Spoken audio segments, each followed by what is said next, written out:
గీత దాటితే వేటేనని టీ కాంగ్రెస్ నేతలకు ఖర్గే వార్నింగ్ ఇచ్చారా? గాంధీభవన్ వరుస భేటీల్లో ఇంకేం జరిగింది? ముఖ్యమంత్రి రేవంత్ ఏమన్నారు?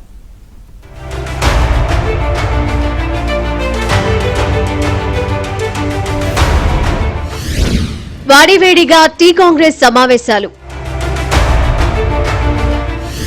టీ కాంగ్రెస్ నేతలకు ఖర్గే చురకలు.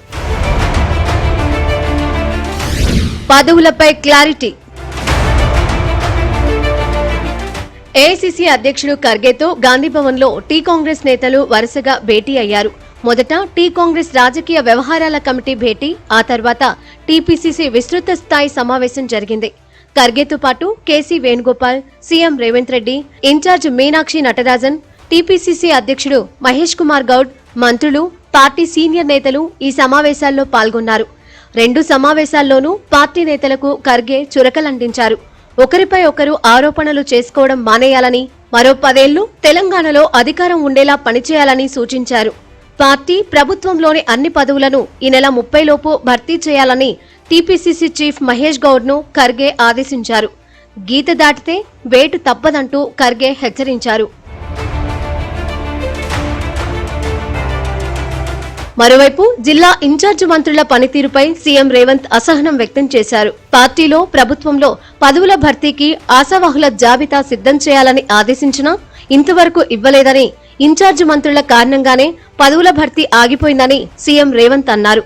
నియోజకవర్గాల పునర్విభజనతో పాటు రిజర్వేషన్ల మార్పుతో కొత్త వారికి అవకాశం వస్తుందని, అందిపుచ్చుకునేందుకు ఇప్పటి నుంచే నేతలంతా పనిచేయాలని సూచించారు.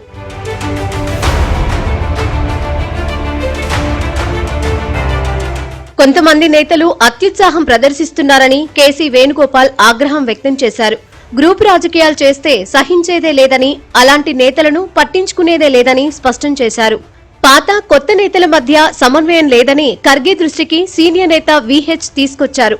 నేతల మధ్య సమన్వయం కోసం సీనియర్ల కమిటీ వేయాలని కోరారు.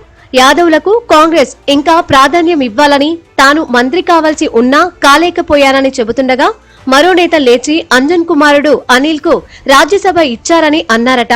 మరోవైపు మీనాక్షి నటరాజన్ కు నేతలందరూ సహకరించి పార్టీ అభివృద్ధికి కృషి చేయాలని ఖర్గే దిశానిర్దేశం చేశారు. మన ఏఐసీసీ ఇన్ఛార్జ్ మీనాక్షి నటరాజన్ గారు స్పష్టంగా ఆదేశాలు ఇచ్చారు. పార్టీ సిద్ధాంతాలకు అనుగుణంగా అందరూ ఏ స్థాయిలో నాయకులైనా ఆ సిద్ధాంతాలకు లోబడే మాట్లాడారు.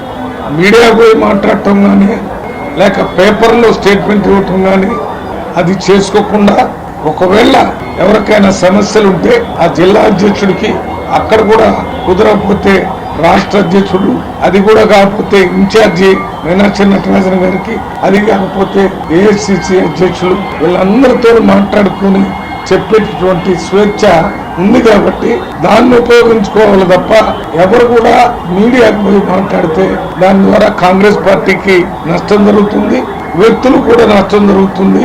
ఆ రకంగా మాట్లాడే ఒకరి మీద కఠినమైన చర్యలు తీసుకోవాలని నాకు ఆదేశాలు ఇవ్వడం జరిగింది.